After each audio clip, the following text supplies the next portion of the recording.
তো ও বললো কি আচ্ছা ঠিক, তার কিন্তু কোনো কিছুর অভাব ছিল না। তো ওখানে তারপর সে আনলো, আমিও আনলাম। তো প্রথমবার আমি আমার হাজবেন্ডকে নিয়ে যাই, আর তখন ওর হাজবেন্ডের সাথে ফার্স্ট আমাদের দেখা তাদের বাসায়। ওকে, তার হাজবেন্ডের সাথে দেখা, তো সে তো মানে ওরকম ভাবেই খুব দেখতেও খুব হ্যান্ডসাম ছিল। তো ওখানে ফার্স্ট দেখা, আমি আর ততটা তাকে ইয়ে করিনি, কথা বলতেছি কোথায় যাবেন, তখন ও আমাকে ভাবি ভাবি বলতেছে, ভাবি আপনারা এই কাজটা আপনারা কি করতে পারবেন, কি করেন না করেন আপনারা আর কোনো কাজ খুঁজে পান না। মানে আমাদের প্ল্যান ছিল নতুন একটা বিজনেস করা, রাইট? সেটা বা হোমকে গিয়ে কিছু ইয়ে করে। আচ্ছা, লতার হাজবেন্ডের নামটা কি ছিল? মাসুদ। মাসুদ।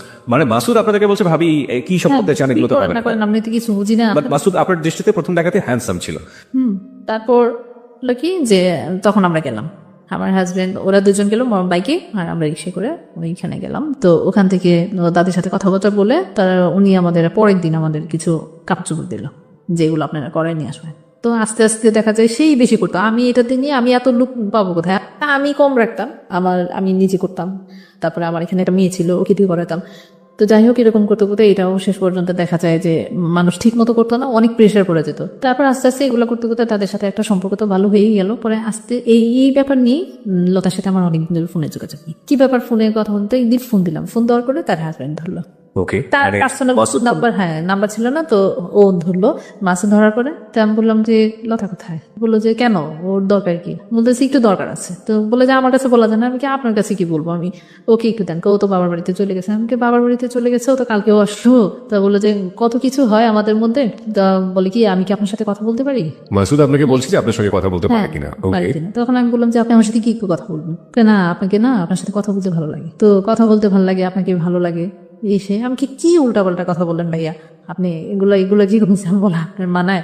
তারপরে বললো যে মানায় না কেন, আপনি এত কথা বলেন কেন, আমি যেটা বলতেছি এটা আপনি একটু শুনলে সমস্যা কি, আমি কেউ সমস্যা কোনো কিছু না, কিন্তু এই কথাগুলো আমার শুনতে ভালো লাগে না, আমি এটা শুনতে চাই না। তো আমার কেন জানি প্রথম ফোনেই এই ধরনের কথাবার্তা হতো। হ্যাঁ হ্যাঁ, তো আমি ভয় পেয়ে গেছিলাম। এই যে আপনারা দেখা করলেন, দেখা হওয়ার কতদিন পরে ফোনে কথা হচ্ছে? প্রায় 3-4 মাস পরে। 3-4 মাস পরে ফার্স্ট ফোনে আপনার সঙ্গে ভাবে কথা হচ্ছে। বলে আমি কি আপনার সাথে মানে শুধু এটা করে বললাম, আমি কি আপনার সাথে কথা বলতে পারি। কি কথা বলবেন আপনি, যে না আপনার বিজনেস সম্পর্কে এই ধরনের কথাগুলাই বলছিল তখন। তো তার ব্যালেন্স শেষ হয়ে গেল, তো অফিসে চলে গেল। সে অফিসে যাওয়ার পথে সে আবার আমাকে ফোন দিল, হ্যাঁ ব্যালেন্স করে, আমার মোবাইলে তখন ব্যালেন্স শেষ হয়ে গেছে। আচ্ছা এখন বলতে চাচ্ছি, আমি কি বলবেন আপনি বলেন, কেন আপনার সাথে আমার একটা জরুরি কথা আছে। আপনাকে তো আমি অনেক দিন যাবত চিনি, অনেক দিন যাবত দেখি, আমাকে দেখেন, চিনবেন না কেন, আপনার ওয়াইফের সাথে আমার একটা ভালো সম্পর্ক। তখন কিন্তু তার ফ্যামিলির মানুষ আমার বাসায় আসা যাওয়া করতো না, এটা অনেক পরে ওইটা হয়েছে। ওর সাথে পরিচয় আমার ভালো আছে, আমাকে তেমনি দেখবিনি, আমার দোকান থেকে ওকে প্রায় সময় নিয়ে যান, তার সাথে দেখা হবে না।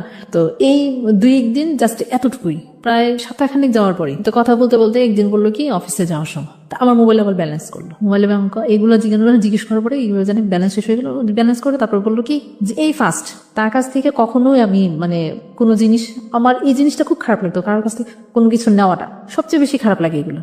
তো উনি যখন এটা করলো আমার খুব রাগ হলো যে আপনি এটা করলেন কেন, আমি কি আপনাকে বলছি কিনা আপনার ব্যালেন্স শেষ হয়ে গেছে, আমার সাথে কথা বলে জন্য দিলাম। আমি বললাম যে আপনি যদি আমার সাথে কথা বলতে চান এটা আপনি কখনো করবেন না।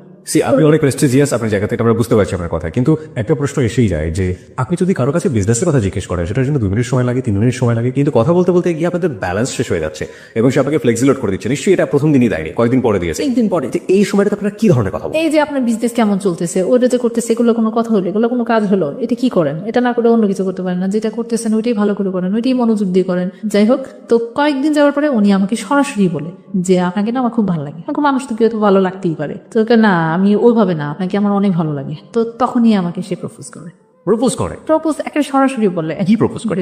সরাসরি বলে আই লাভ ইউ। মানে উনি এই কথাটা বলার পরে আমি কেমন একটু শর্ট খেয়ে যাই যে আসলে এটা কি ব্যাপারটা। তখন আমি একটা জিনিস কি মানে লতা যে আমাকে বলতো যে তার হাজব্যান্ড বিভিন্ন মেয়েদের নিয়ে ঘোরাঘুরি করতো, সেইটা ধরার জন্য, সেটা বোঝার জন্য তার এই কথাটা সাথে সাথে তো কোনো রিয়েক্ট করি না, পরবর্তীতে অনেক পরে তখন আমি এটা অ্যাকসেপ্ট করি, তাকে শুধু একমাত্র বোঝার জন্য আসলে কি সেরকম টাইপের মানুষ, কিন্তু তার সাথে কোনো সম্পর্ক করার মতো মানে আপনি টেস্ট করতে চাচ্ছেন। করতে তার আগে আমি আপনাকে কিছু কোশ্চেন করতে চাই। প্রথম কথা হচ্ছে যে আপনার হাজবেন্ড কি আপনাকে এই লাভ ইউ বা থাকে না অনেক রোমান্টিক হয়, আপনার হাজবেন্ডরা কখনো লাভ ইউ বলা বা ওই জাতীয় একটা রোমান্টিসিজমের মধ্যে নিজেকে নেওয়া, এগুলো কখনো এই জিনিসটাই আমি তার কাছে মিস করতাম, কারণ যেই বয়সটাতে আমার বিয়ে হয়েছে ওইটা তো মানে ওরকম পরিপক্ক ছিল না। ডিফারেন্সটা কত ছিল, কত বছরের ডিফারেন্স ছিল আপনাদের মধ্যে? তার সাথে আমার প্রায় 12-15 বছরের ডিস্টেন্স। 12 থেকে 15 বছরের গ্যাপ। প্রিয় শ্রোতা, লুবনার বয়স যখন 18 বছর তখন তার বিয়ে হলো। একেবারেই বলা যেতে পারে যে বিয়ের প্রাথমিক বয়স। এবং এখন ও যেটা বলছে যে রোম্যান্টিসিজমের জায়গাটাতে আমি হাজবেন্ডকে কখনো পেতাম না। সাইমultaneously লাইফের এই যে জায়গাটি, সেখানে এসে আপনারা বুঝতেই পারছেন যে মোটামুটি ঘটনা আজকে কোন দিকে যাচ্ছে। কিন্তু আমরা বারবারই বলে থাকি যে আসলে ঘটনা জাজ করলেও শেষ পর্যন্ত অপরাধ কোথায় গিয়ে দাঁড়াবে উই কান্ট ইভেন ইমাজিন। তো আমরা সেই জায়গাটায় যেতে চাই। ছোট একটা বিরতি নিচ্ছে আমরা, ঠিক 12:06 আমরা আবারও ফিরে আসবো। বিরতির ঘন্টা যেহেতু বেরিয়ে গিয়েছে, আমরা ফিরে এসে লুবনার জীবনের যে অপরাধ এবং ভুল, আমরা সেই ব্যাকগ্রাউন্ড আবিষ্কার করেছি। এবার অপরাধ এবং ভুলের মুখোমুখি হব, সেটার জন্য অপেক্ষা করুন মাত্র কয়েক মিনিট। ঠিক 12:06 আমরা ফিরে আসছি। আপনারা সবাই শুনছেন যাহা বলিব সত্য বলিব, এবিসি রেডিও FM 89.2। আরজি কিবরিয়া রয়েছে আপনার সঙ্গে, লুবনা রয়েছে সত্যের আসনে। ফিরছে একটু পর, সাথেই থাকবেন। যাহা বলিব সত্য বলিব, যাহা বলিব সত্য বলিব।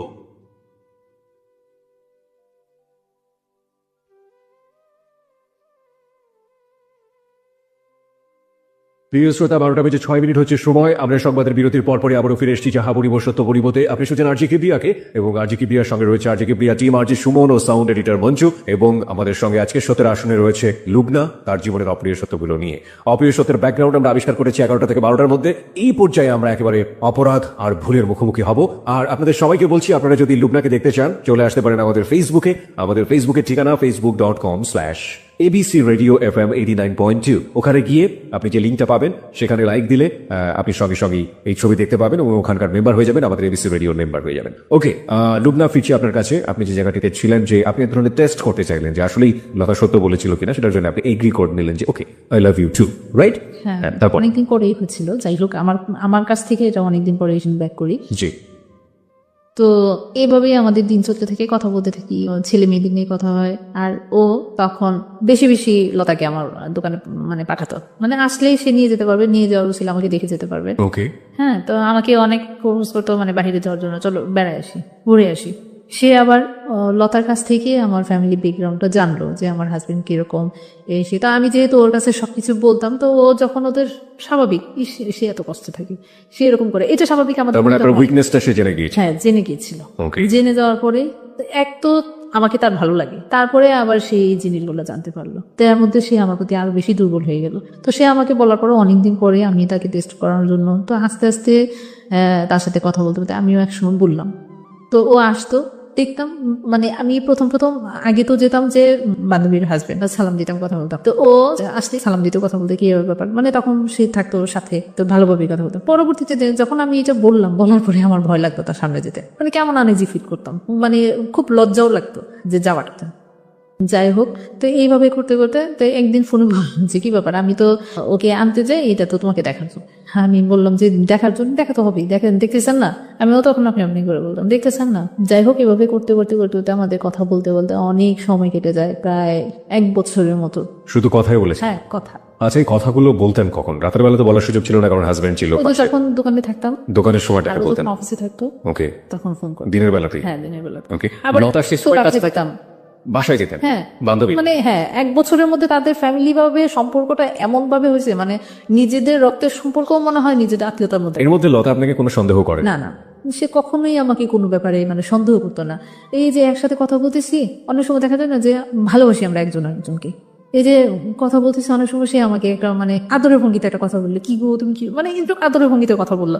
তো তখন লতা নাই, ও তো মানে বিশ্বাস করে বিলিভ করে, ওই যে আমরা ড্রয়িং রুমে বসে আছি টিভি দেখতেছি, যখন তাদের বাসায় গেলাম, বাসায় যাওয়া আসা শুরু হলো, ও যখন চলে যেত তখন ও এসে আমার হাতটা ধরতো বা কথা বলতো, এরকম মানে কথা বলতাম একজনের, মানে ওরকম ভাবেই কথা বলতো। মানে লতা পাশের রুমে থাকা অবস্থায় কাজটা হতো? হ্যাঁ, তো ওরকম ভাবে কোনো ওরকম খারাপ কোনো কথা ওর তখন আমাদের মধ্যে হতো না, ওরকম ভাবে না। আপনি যেটা বলছিলেন যে আপনি প্রথমে টেস্ট করার জন্য আপনি এগ্রি করে ফেলেন যে ঠিক আছে আমিও লাভ করি, কিন্তু 1 বছরের সম্পর্কের কথা বলছেন। 1 বছরের মানে আপনি প্রেমে পড়ে গিয়েছেন? টার্গেটটা ওরকমই, তখনও কিন্তু ওরকমই ছিল। 1 বছর ধরে এরকম? হ্যাঁ, আমার টার্গেটটা আসলে আমি ওরকম ভাবে একটু স্ট্রংলি, মোটামুটি মানে একটু স্ট্রং ছিলাম। আর আরেকটা ব্যাপার হচ্ছে কি, যেহেতু আমি মেরিড পার্সন, আমার বাচ্চা আছে, হাজবেন্ড আছে, এগুলো নিয়ে কথা সবসময় এই মাথায় থাকতো, এটা যে আমি একটু কনফিউশন থেকে আমাদের শ্রোতাদেরকে দূরে নিয়ে আসতে চাই। প্রত্যেকটা সম্পর্কের একটা গোল থাকে, আপনারা দুজন যখন কথাবার্তা বলতেন পরস্পরের প্রতি আপনাদের সম্পর্কের লক্ষ্যটা কি ছিল? মানুষ টেস্ট করে আপনার লাভটা কি হবে? একটা যেটা যে তার ওয়াইফ তো তাকে আপনার চেয়ে অনেক ভালো জানে, সেটা আপনার বিলিভ টেস্ট করার কোনো দরকারও নাই। ইনফ্যাক্ট এই জিনিসটা আপনি করছেন, লাভটা কি হচ্ছে? আস্তে আস্তে দেখতে দেখতে তার অ্যাটিটিউড গুলা, তার কথাবার্তা গুলা, তার সে যে কাজ করতেছে, এগুলা দেখে দেখে আমার নিজের কাছেই মনে হয় যে আমি নিজে থেকেই তাকে টেস্ট করবো, কি আমি নিজেই তার প্রেমে পড়ে গেছি। ওকে, নিজে আপনি তার প্রেমে পড়ে গেলেন এবং এটা বছর খানেকের মধ্যেই।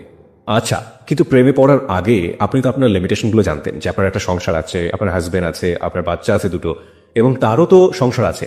দুজনেই আপনার সম্পর্কে খুব ভালো জানতেন, কিন্তু আপনারা কি চাইতেন?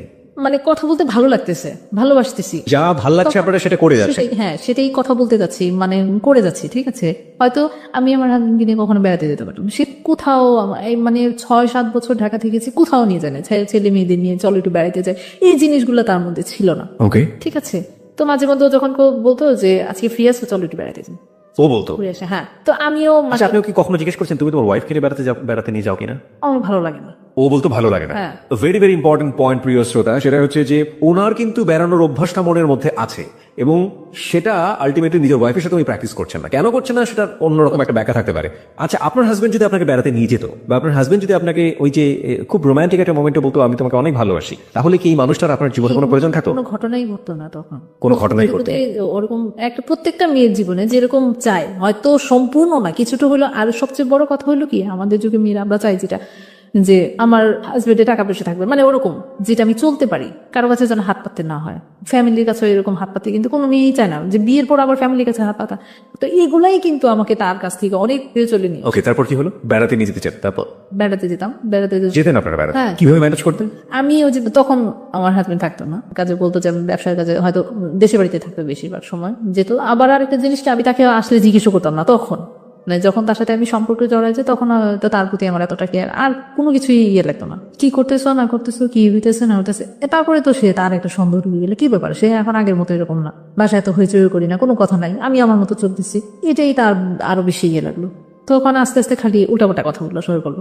এই যে মার্কেটে যাচ্ছি, মানে বিজনেসের কাজের জন্য মার্কেটে যাচ্ছি, এই মানে খুব বাজে বাজে কথা।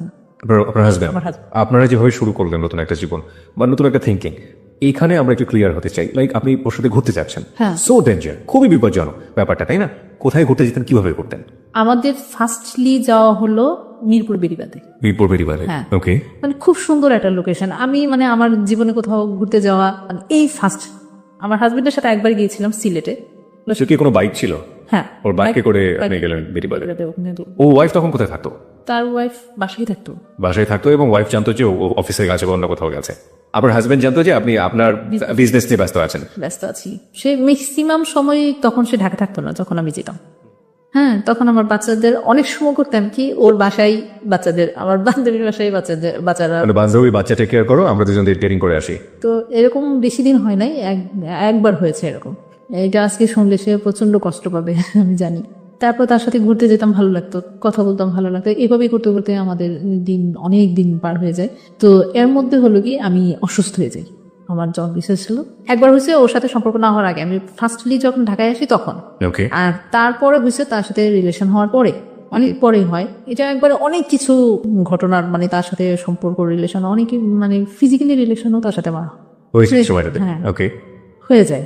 সেটা করেছে, আমাকে একদিন বললো যে চলো আজকে ইয়েতে যাবো, এয়ারপোর্টের দিকে, ওখানে। তো আমি বললাম যে ওখানে কি, ওখানে সুন্দর লোকেশন আছে, তোমার অনেক ভালো লাগবে। তো আমি তো তাকে প্রচন্ড বিলিভ করি, প্রচন্ড ভালোবাসি। তো ওখানে গেলাম, যাওয়ার পরে প্রচন্ড বৃষ্টি, অনেক বৃষ্টি। তো অনেক বৃষ্টির মধ্যে কোথায় যাব, মানে ভিজে দুজন একবারে কাক হয়ে গেছে, মানে এত বৃষ্টি। তো বললো কি যে এখানে ভালো হোটেল আছে, চলো আমরা একটু রেস্ট নেই। হ্যাঁ, রেস্ট তো দুজনের সম্মতিতে, আমাদেরও মানে খুব এমনিতেই তো সম্পর্ক খুব গভীর। তারপরও মানে যে এখন মনে হচ্ছিল, তখনকার মনে হচ্ছিল যে একবার মানে কোনো ইয়ে নেই, মানে তারও কোনো সংসার নেই, আমারও কোনো সংসার, আমরা দুজনকেই মানে দুজনের, হ্যাঁ এরকমই একটা মনে হচ্ছিল। যাই হোক, ওখানে যাওয়ার পর তো হঠাৎ করে আমাদের মধ্যে একটা, যেহেতু দুজনই এক ভেজা, তারপর সামনাসামনি ভালোবাসার মানুষ, এই এর মধ্যেই আমাদের একটা ফিজিক্যাল রিলেশন হয়ে যাবে। তারপরে আমার খুব গিল্টি ফিল হচ্ছিল তখন, মানে তার চেয়ে খারাপ মনে হয় যে আমার জীবনেও আমি এরকম খারাপ ফিল করিনি কখন, এত খারাপ লাগছে। তারপরে আমি তার সাথে অনেকক্ষণ কথাও বলিনি, তাহলে মানে আমরা দুজনের সাথে অনেকক্ষণ কথা বলিনি। তো সে আমার কাছে সরি বলছে, যে আসলে এরকম একটা চিন্তাও করতে পারি নাই, তোমাকে আসলে আমি মন প্রাণ থেকে ভালোবাসি, কিন্তু এইভাবে কখনো কোনো কিছু হবে এটা বা যাই হোক। পরে ওখান থেকে চলে আসি, তার সাথে অনেকদিন আমাদের দুজনের মধ্যেই আবার 2-3 দিন যাবত কথাবার্তা হয় না। পরে আবার সেই ফোন দিল, তাই আস্তে আস্তে আস্তে আস্তে আবার কথা শুরু হলো। তখন এয়ারপোর্ট থেকেই মানে বেড়াতে যেতাম কম, অ্যাক্সিডেন্টলি কখনো যদি কোনো কিছু হয়। তো এর মধ্যে আবার কি যে আমি আমার হাজবেন্ডের সাথে যে কথাবার্তা বলি না আগের মতো এরকম না, আর তখন মনে হয় যে একটু আরো বেশি তার সাথে আমার সম্পর্কটা আরো খারাপ হয়ে গেল। হাজবেন্ডের সাথে হ্যাঁ, হাজবেন্ডের সাথে আরো খারাপ হয়ে গেল। মানে একটা হচ্ছে যে মানুষ যখন আরেকটার প্রতি ভালোবাসা বা যে কোনো একটাতে পড়ে যায় তখন মনে হয় যে এই সমস্যাগুলো হয়। তো এতদিন পর্যন্ত জ্ঞান করে তার কোনো কিছু করতে পারে না, এখন আবার এরকম তার মধ্যে মানে কোনো কিছুই। আর সেই খুঁটিনাটি অনেক কিছু খুঁজতো, কারোর সাথে কথা বললে যদি আমার কোনো কাজিনরা ফোন দেয় কথা বলে, আবার ধরেন দোকানে অনেক মহিলারা আসে, অনেক সময় দেখা যায় কি তারা বাসায় গিয়ে কোনো একটা জিনিস প্রয়োজন করলো, তার হাজবেন্ড ফোন দিয়ে আমাকে ফোন করলো, এটা স্বাভাবিক হতেই পারে। তো যখনই কেউ যদি ফোন করতো সে আবার কন্টিনিউ আমার মোবাইল চেক করতো।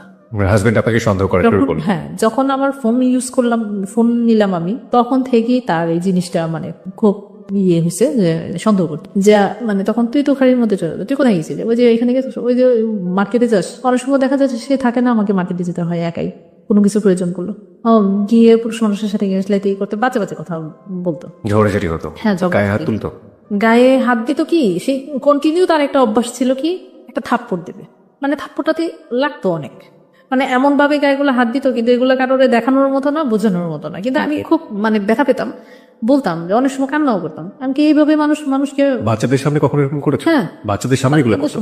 নিজের বাচ্চাদের সামনে কিভাবে কথা বলতে হয় সেটাই কি জান না। এই যে ব্যাপারটা যেটা আপনাদের মধ্যে সম্পর্ক ধীরে ধীরে ধীরে ধীরে হাতাহাতির পর্যায়ে চলে আসছে, এই সময়টাতে তো মাসুদ আপনার জীবনে একেবারে ওতপ্রোতভাবে জড়িয়ে গেছে। আমি যদি আপনাকে ফ্র্যাঙ্কলি আপনার কাছ থেকে জানতে চাই, আপনার জীবনে লাভ কি এটাই, মানে লাভ ফার্স্ট লাভ বলতে কি এই মাসুদই ছিল? এর আগে আপনি কোনো ছেলের সাথে প্রেমে পড়েননি? না, সুযোগই হয় না। একটা মেয়ে একটা ছেলেকে লাভ করছে যখন তার বেবি হয়ে গেছে, যখন তার সংসার হয়ে গেছে, তার আগে সুযোগ হয়নি কিংবা মন থেকে ফিলই করেনি। তার জীবনের ফার্স্ট লাভ চিন্তা করে দেখুন, যারা এখানে শুনছেন, যারা অনেকে ম্যাচিউর, তারা জানেন যে জীবনের প্রথম লাভের প্রতি, ভালোবাসার প্রতি এফেকশনটা কতটা তীব্র হয়। আর এখানে এফেকশন প্লাস কত ধরনের অপরাধ, ভুল এবং একই সাথে কনফিউশন, অনিশ্চয়তা, কত কি যুক্ত হয়েছে এটার সাথে। হ্যাঁ, তারপর কি হলো? তারপরে আস্তে আস্তে সে তাকে যখন জানাতাম, সে এই যখনই আসতো কি করতো না করতো আমার কাছ থেকে আবার জানতো, জানলে সে এখানে অনেক কথা বলতো, কি করতেছো তুমি, থাক কোনো কথা বলে না, আমাকে বোঝানোর চেষ্টা করতো। মানে হাজবেন্ডের ব্যাপারগুলো আপনি মাসুদের কাছে বলতেন? ওকে। আর তার সাথে সম্পর্ক হওয়ার পরে এমন কোনো কথা নাই যে সে জানে না আমার, মানে সবকিছু। আমি আরেকটা ব্যাপার কি, তাকে ভালোবেসেছি এমন ভাবে আমি কোনো কিছু তার কাছে গোপন করতে পারতাম না, কোনো কথা বলে যে না বলে থাকতেও পারতাম না। একটা জিনিস যেটা বলার দরকার ঠিক বলার, মানে ওটাও মানে শেয়ার করতাম, বলতাম, সেও বলতো, এরকম। মানে সেও মনে হয় যে বাসায় এসে সে তার কথা এমন কথা আমি জানি, তার ওয়াইফ মনে আজ পর্যন্ত জানেন। মানে আমি যেরকম ভাবে চেয়েছিলাম আমার একটা লাইফ পার্টনার, সেও মনে হয় এরকম ভাবে এটা চেয়েছে, সে সবসময় বলতো। ওকে, তার ওয়াইফ কি তার লাভ ম্যারেজ ছিল? তার ওয়াইফের সাথে তার লাভ ম্যারেজ ছিল। এটা কেমন ধরনের লাভ ম্যারেজ আরেকটা বলি, সে ওয়াইফ তাকে পছন্দ করতো, কিন্তু সে আসলে একটা চাপে পড়ে বিয়েটা করছে, যেটা আমি it was his point of view, মানে সে আপনাকে হয়েও বলেছে, but it was love marriage. Okay fine, আমরা এটা জাস্টিফাই করতে যাবো না, বাট এটা লাভ ম্যারেজ ছিল। ওকে, নেসেসিটি নোজ নো ল, প্রয়োজন কোনো আইন মানে না, নিয়ম মানে না, ঠিক জানি না, তবে সেই প্রয়োজনটা যদি নন এথিক্যাল হয়, সেই প্রয়োজনটা যদি অন্যায় হয়, সেই প্রয়োজনটা যদি এমন হয় যে কারো কাছে সেটা নিজেকে গিলটি, দোষী এবং অপরাধী করে দেবে নিজের বিবেকের কাছে, তবে সেই প্রয়োজনের কাছ থেকে দূরে থাকাটাও কিন্তু অনেক বড় একটা প্রয়োজন। হ্যাঁ, তারপর কি হলো? তারপর সবসময় শেয়ার করতাম নিজেদের সব পার্সোনাল ব্যাপারগুলি আমার, তো আমাকে সবসময় সান্ত্বনা দিত, বোঝাতো। আরেকটা ব্যাপার কি, যে ও আমাকে আসলে পরে লাইফ পার্টনারের মতোই সে আমাকে দেখা শুরু করলো, যে আমি বিয়ে করবো তোমাকে, তুমি যদি তাকে ছেড়ে আসতে পারো আমি তোমাকে বিয়ে করবো, আমি তোমার সব দায়িত্ব নেবো। আমি বললাম যে এটা কখনোই সম্ভব, তোমাকে আমি ভালোবাসি, সেটা ঠিক আছে, কিন্তু মানে এক পর্যায়ে দুজন এক ধরনের ডিসিশনই নিলাম, কিন্তু তার মধ্যে আমার বান্ধবীর একটা বেবি, ফার্স্ট বেবি, প্রায় 3 থেকে 4 বছর পরে, তার বিয়ে 3 থেকে 4 বছর পরে বেবি হলো। হ্যাঁ, কনসেপ্ট করে তারপরে মানে আমার সাথে সম্পর্ক পরেই, তাদের অনেক পরেই তার মাসুদ বাবা হলো, হ্যাঁ, লতা মা হলো। ওকে, তো ওর এই সম্পূর্ণ জিনিস আমার উপর দিয়ে গেল। মানে আমি তাকে, তখন তো লতা আমাকে প্রচন্ড বিলিভ করতো, মনে হয় যে তার ফ্যামিলির মানুষ, তার শ্বশুর বাড়ির মানুষ একদিকে, আমি একদিকে, যে কোনো জিনিসে ওকে ডাকো, ওকে আনো, মানে তার প্রতিও যেন আমার একটা অন্যরকম মায়া ছিল লতার প্রতি। হ্যাঁ, লতা। ওকে। তো ওই সবকিছু হসপিটালে নিয়ে এডমিশন করালাম, ওখানে তাকে দিয়ে আসা, কিন্তু রাতে কখনো থাকিনি, এমনি আসা যাওয়া ওই 2-3 বাজারে তাকে দেখে আসতাম, এটা স্বাভাবিক, যেটা একটা সম্পর্ক ভালো, সেই আমাকে নিয়ে যেত। মাসুদিনী। হ্যাঁ, মাথা নিয়ে যেত। অনেক সময় বলতো যে আজকে কি যাবা, তো বলছে হ্যাঁ ওর একটু দেখে আসি, ঠিক আছে তুমি আসো, দিকে আমি নিয়ে যাবো। এক তো তার সাথে ঘোরা, আর মানে ঘোরা কি ওই পর্যন্তই। তো প্রায় সময় ও আমাকে নিয়ে যেত, তারপরে কন্টিনিউ তো তাদের সাথে আসা যাওয়া, বাসায় আসা যাওয়া, আমাদের বাসায় আসতো, তাদের এখানেও যেতাম, এরকম করতে করতে অনেক সময় এর মধ্যে যে একটা কথা বলো না, রত বেচা হলো কল্লাও দেখা হলো, মানে ভালোবাসার সম্পর্কটা এরকম ছিল যে ওই যে আমিও তখন বলে যে ওইখানে গেলে হয়তো দেখতে পাবো, মানে সে আছে বাসায়, কোথায় আছে, বাসায় আছি, আজও বাসায়, আচ্ছা আজকে চলে আসো। এই বিকালের দিকে আবার আমার এক ননদ আসে বেড়াতে, আপনারা যে ফ্রিকোয়েন্টলি কথা বলছেন, এটা কি লতা জানতে পারে ওই সময়টাতে? ও তার সামনে আবার অনেক সময় কথা বলতাম, মানে লতার সামনে। এটা লতা কিভাবে নিত? না, এটা কোনো ভালোবাসার কথা ছিল না, অনেক দুষ্টামি, লুডো খেলতাম তাদের বাসায়, এখানে কোনো মাইন্ড করার